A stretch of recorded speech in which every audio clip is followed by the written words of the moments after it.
சொந்த பந்தங்களோடு மாட்டு வண்டியில் பல நாட்கள் பயணித்து தங்களது குலதெய்வ வழிபாட்டை நிறைவு செய்யும் பல நூறு ஆண்டுகால பழக்கம் இன்றைக்கும் ஒரு சமுதாய மக்களிடையே தொடர்ந்து வருகிறது.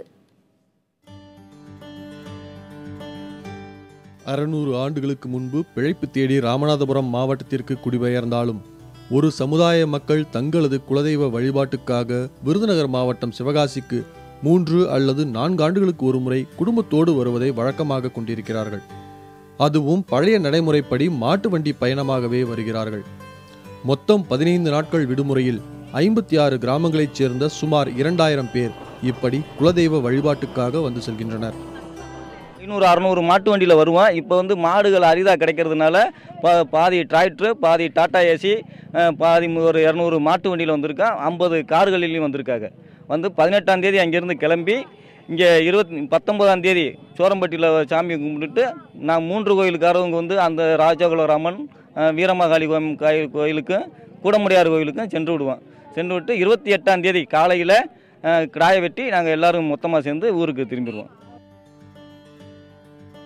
மாட்டு வண்டி பயணத்தையும் குலதெய்வ வழிபாட்டையும் இளம் தலைமுறை வரை கொண்டு சேர்த்தால் மட்டுமே இந்த பழக்கம் தொன்று தொட்டு தொடரும் என்பதற்காக கோடை விடுமுறை கொண்டாட்டமாகவே இந்த பயணத்தை கருதுகின்றனர். நாங்கள் சென்னையிலேருந்து வந்திருக்கோம். லீவ் டைமில் அவளை என்ஜாய் பண்ணுறது ரொம்ப சந்தோஷமாக இருக்குது. மாட்டு வண்டியில் நாங்கள் போனதே இல்லை. இதெல்லாம் புது எக்ஸ்பீரியன்ஸாக இருக்குது. சாமி கும்பிடுறது இதெல்லாம் நாங்கள் வெளியூரில் வந்தோம்னா ரொம்ப என்ஜாய்மெண்ட்டாக இருக்குது.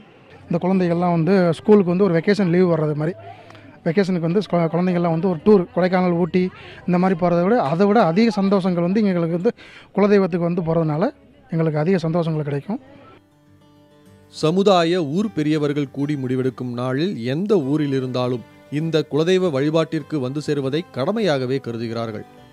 பிரிந்திருக்கும் சொந்தங்களை சந்திப்பதும் ஒரு குடும்பமாக பழகுவதுமாக அனைவரும் ஒற்றுமையோடு இணைந்திருப்பதாகவும் கூறுகின்றனர்.